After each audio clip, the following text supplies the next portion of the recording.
জয় মা মঙ্গলচণ্ডী। নমস্কার দর্শক বন্ধুরা, আজকের ভিডিওতে আপনারা দেখবেন 2026 সালে জ্যৈষ্ঠ মাসের জয় মঙ্গলবার ব্রত বা জয় মঙ্গলচণ্ডী ব্রতের তারিখ, সময়সূচি, ব্রতের বিধান, উপকরণ, মন্ত্র, বিধি নিষেধ ইত্যাদি। জ্যৈষ্ঠ মাসে এ ব্রত করার নিয়ম: পয়লা জ্যৈষ্ঠ থেকে জ্যৈষ্ঠ মাসের সংক্রান্তি পর্যন্ত যতগুলো মঙ্গলবার পড়ে তার প্রত্যেক মঙ্গলবারেই নিয়মিতভাবে এ ব্রত পালন করতে হয়। কুমারী ও সধবারা জয় মঙ্গলচণ্ডী ব্রত করতে পারে। 2026 সালে জ্যৈষ্ঠ মাসে মোট 4টি মঙ্গলবার পড়েছে। প্রথম মঙ্গলবার চৌঠা জ্যৈষ্ঠ, ইংরাজি 19শে মে। দ্বিতীয় মঙ্গলবার 11ই জ্যৈষ্ঠ, ইংরাজি 26শে মে। তৃতীয় মঙ্গলবার 18ই জ্যৈষ্ঠ, ইংরাজি 2রা জুন। এবং চতুর্থ ও সর্বশেষ মঙ্গলবার 25শে জ্যৈষ্ঠ, ইংরাজি 9 জুন। এবার আমরা একে একে আপনাদের জয় মঙ্গলচণ্ডী ব্রতের উপকরণ ও বিধান সম্পর্কে জানাচ্ছি।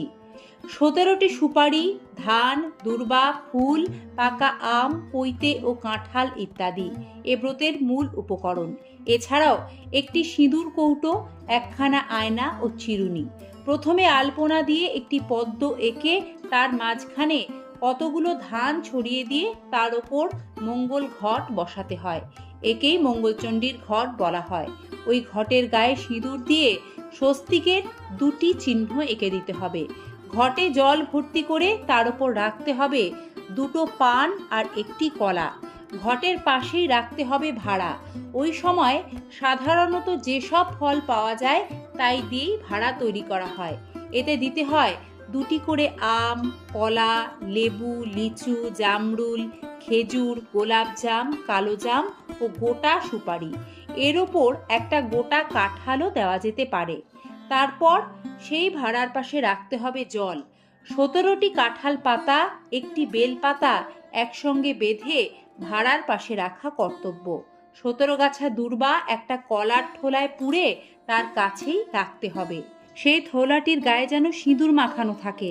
এর ওপর 17টি তুলসী পাতা, 17টি আমন ধানের চাল ও 17টি যবের চাল এক টুকরো কলা পাতায় মুড়ে সেই ভাড়ার কাছে রেখে দেবেন। প্রত্যেক ব্রতীর জন্য একটি সিঁদুর কৌটো, একখানা আয়না ও একটি চিরুনি অবশ্যই দিতে হবে। আর পুরোহিত পূজা করবে তখন সংকল্প করে নিতে হবে। পুজোয় সাধ্যমতো ফল মূল নৈবেদ্য দেওয়ার নিয়ম আছে। পুজোর শেষে কলার থোলায় সেই ধান ও যবের চাল তুলসী পাতা ও কলার সঙ্গে মেখে নিয়ে গিলে খেতে হয়। এইগুলো খাওয়ার সময় সাবধান হয়ে গিলতে হবে যাতে সেগুলি দাঁতে না ঠেকে যায়। এটাই হলো জয় মঙ্গলচণ্ডী ব্রতের গদ খাওয়ার নিয়ম। এই সম্পূর্ণ গদকে 3 ভাগ করে 3 বারে সমস্তটা কিংবা দিনের বেলায় লুচি আর রাত্রিরে ফলমূল খেতে পারে। তবে এই দিন অন্ন গ্রহণ করতে নেই। জয় মঙ্গলচণ্ডীর ব্রতকথা। ব্রতকথা শোনার সময় 3 গাছা দূর্বা ও একটি করে ফুল হাতে নিয়ে ব্রতকথা শুনতে হয় এবং ব্রতকথা শেষ হলে তবে জল খাওয়া যায়। শিবের বাড়ি কৈলাস পর্বতে। আকাশ থেকে যেন কোটি কোটি চাঁদের আলো ঝরে পড়ছে সেখানে। গন্ধর্ব, কিন্নর, যক্ষ ও বিদ্যাধরদের গানে কৈলাসে শিবলোক পরিপূর্ণ হয়ে আছে। এমনি একটা দিনে মা ভগবতী পদ্মার সঙ্গে বসে গল্প করছিলেন। এমন সময় হঠাৎ তার মনে এলো যে মর্তে তার পুজোর প্রচলন হওয়া দরকার, তার ব্যবস্থা করতে হবে। এই কথা শুনে